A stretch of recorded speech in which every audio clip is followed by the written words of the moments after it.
Morning students. मैं आप लोगों के सामने एक ऐसा वीडियो लेकर आई हूँ जिससे आप लोगों को इतिहास पढ़ने में बहुत ही सहूलियत हो।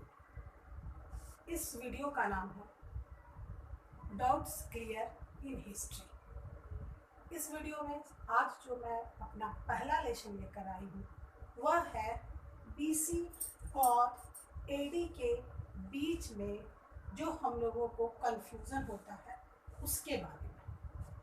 देखिए, जब भी हम लोग इतिहास पढ़ते हैं, प्राचीन इतिहास खासकर, तो उसमें हर जगह बीसी लिखा रहता है या ईसा पूर्व लिखा रहता है। और फिर जब हम लोग मध्यकालीन इतिहास में आते हैं या फिर आधुनिक इतिहास में आते हैं तो वहाँ पर हम लोगों को ईस्वी सन लिखा रहता है।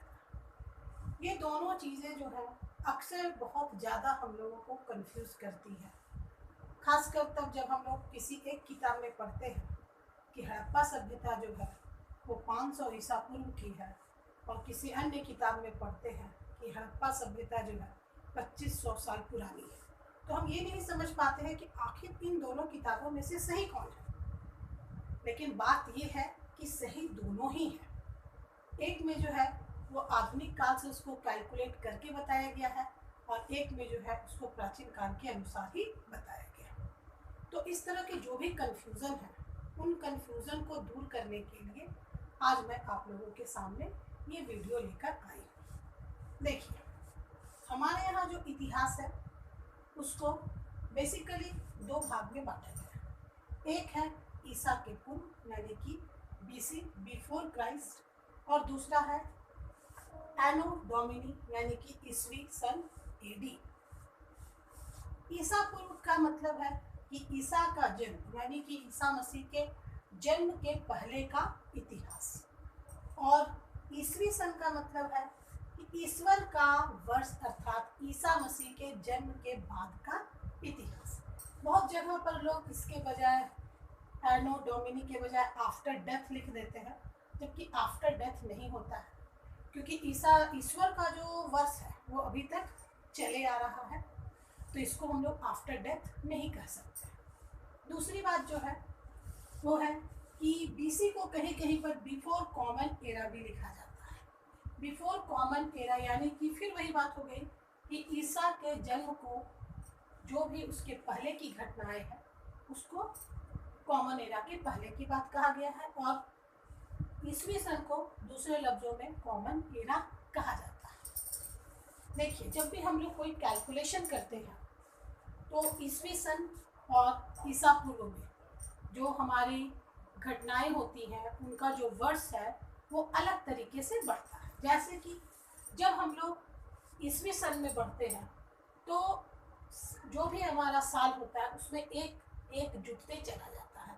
जैसे कि अभी है 2020 से के बाद आएगा 2021, उसके बाद आएगा 2022। ये बहुत कॉमन सा चीज़ है। ईस्वी सन में इसी तरह से आगे बढ़ते हैं। लेकिन जब हम लोग ईसा पूर्व की घटनाओं में आते हैं तो वहाँ पर जो है पुराने वो होते हैं माइनस की ओर बढ़ते हैं। जैसे कि मान लीजिए कि ये है 1000 वर्ष, तो 1000 वर्ष के पहला होगा 999, उसके पहले होगा 998। अब यहाँ जो 998 है वो 1000 से ज़्यादा पुराना होगा। अगर हम लोग इसको कैलकुलेट करते हैं तो देखिए एक बहुत ही सिंपल सा विधि है इसको कैलकुलेट करने का। जैसे कि मान लीजिए कि 500 बीसी है, इसको हम लोगों को आज के डेट में दर्शाना है। कैसे दर्शाएंगे? बहुत ही सिंपल सा तरीका है। अभी जो ईस्वी सन चल रहा है, जैसे अभी ईस्वी सन चल रहा है 2020, और इसमें हम जोड़ देंगे 500, तो ये हो गया पूरा।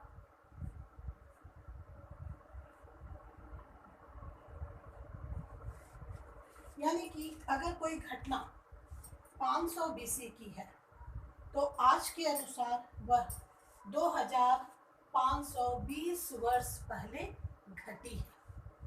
उसी तरह से जैसे हम लोग लिखते हैं कि गौतम बुद्ध का जो जन्म है वो 600 BC में हुआ।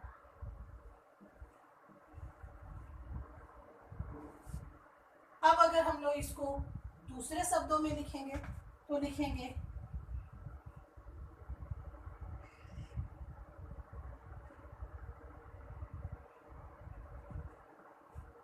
कि गौतम बुद्ध जो थे वह आज से 2620 वर्ष पहले हुए।